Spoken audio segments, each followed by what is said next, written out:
नमस्कार दर्शकों, मैं हूं शिवम श्रीवास्तव, आपका होस्ट एंड दोस्त दैनिक पॉलीग्राफ से।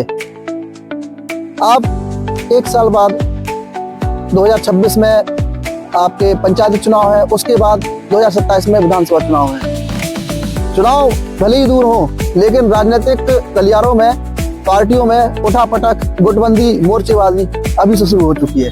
हाल ही में बीजेपी की ब्राह्मणों को हुई बैठक ने खूब हलचल मचाई थी, जिसकी गूंज अभी थमी नहीं थी। लेकिन समाजवादी पार्टी ने एक ऐसा सियासी दांव चलकर राजनीतिक गलियारी में भी खूब गर्माहट पैदा कर दी है। हालांकि बीजेपी अपनी उस ब्राह्मणों की बैठक को सहभोज का नाम दे रही है, जिसको विपक्ष चोखा बाटी का नाम देकर खूब चटकारे ले रहा है।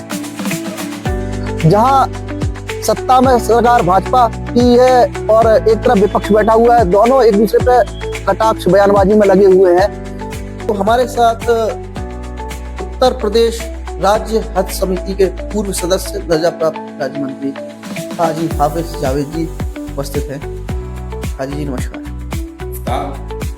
हम हाजी साहब से जानेंगे। हाजी साहब, पहला प्रश्न हमारा है कि विपक्ष का आरोप है कि भाजपा के भीतर ब्राह्मण लॉबी मुख्यमंत्री से नाराज है, इसलिए भाजपा अलग से बैठकें कर रही है और उनको बैठक करनी पड़ रही है।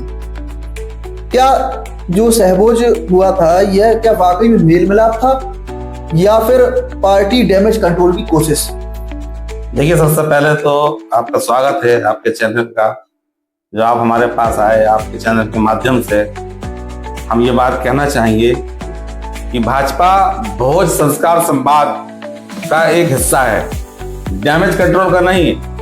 विपक्ष जो चश्मा पहनकर देख रहा है, उसमें उन्हें सिर्फ राजनीति दिखती है। हमारे यहाँ हर वर्ग का सम्मान है। सपा को तो खुश होना चाहिए कि कम से कम भाजपा के बहाने उन्हें बाटी चोखा ब्राह्मण याद तो आए, वरना। हाजी साहब, अगला प्रश्न हमारा है कि सतपाल यादव जी हैं, उन्होंने भाजपा के ब्राह्मण विधायकों को सभा में आने का न्योता दिया है ना, और सम्मान देने का वादा भी किया है। क्या भाजपा को डर है कि भाजपा के विधायक विपक्ष के इस बाटी चोखा और सम्मान वाले दांव में फंस सकते हैं? आपकी क्या राय है?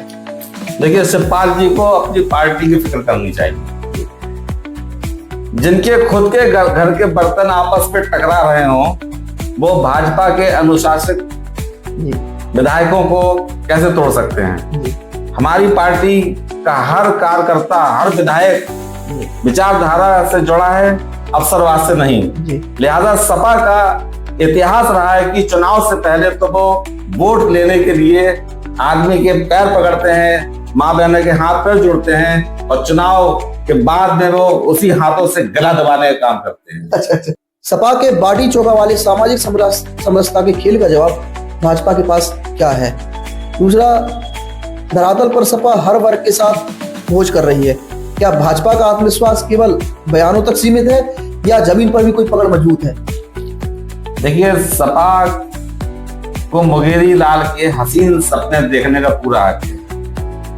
2014, 17, 19, 22 हर बार विपक्ष ने अपनी पार्टी, अपनी सरकार बनाई, लेकिन ट्विटर पर और कागजों पर, धरातल पर नहीं। धरातल पर मोदी और योगी का सुशासन बोल रहा है। आज भी सपा तो बाटी चोखा खिला रही है। मंत्री जी, आपके पास ये आखिरी सवाल और महत्वपूर्ण सवाल, सपा के बाटी चोखा वाले सामाजिक समरसता के खेल का जवाब भाजपा के पास क्या है? दूसरा, धरातल पर सपा हर वर्ग के साथ भोज कर रही है। क्या भाजपा का आत्मविश्वास केवल बयानों तक सीमित है या जमीन पर भी कोई पकड़ मजबूत है? देखिए, सपा को मुंगेरी लाल के हसीन सपने देखने का पूरा हक है। 2014, 17, 19, 22 हर बार विपक्ष ने अपनी पार्टी, अपनी सरकार बनाई, लेकिन ट्विटर पर और कागजों पर, धरातल पर नहीं। धरातल पर मोदी और योगी का सुशासन बोल रहा है। आज भी सपा तो बाटी चोखा खिला रही है, क्योंकि उनके पास अनियत नीति और नियत की कमी है। भाजपा जनता को सुशासन, सुरक्षा और सम्मान दे रही है और 2027 में जनता फिर बताएगी कि यूपी को भोज नहीं, भरोसा चाहिए। हाजी साहब ने बताया कि जनता 2027 में निर्णय करके देगी कि उत्तर प्रदेश को भोज नहीं, भरोसा चाहिए। अब ये तो निर्णय जनता के हाथ में है कि 2027 की सत्ता किसके हाथ में आएगी। बाकी का भोज और भरोसा, इन दो शब्दों पर आज का साक्षात्कार यहीं रुकता है। आगे के लिए हम फिर नई शख्सियत के साथ फिर आपके सामने उपस्थित होंगे। दैनिक पालिका के लिए शुभम श्रीवास्तव, झांसी।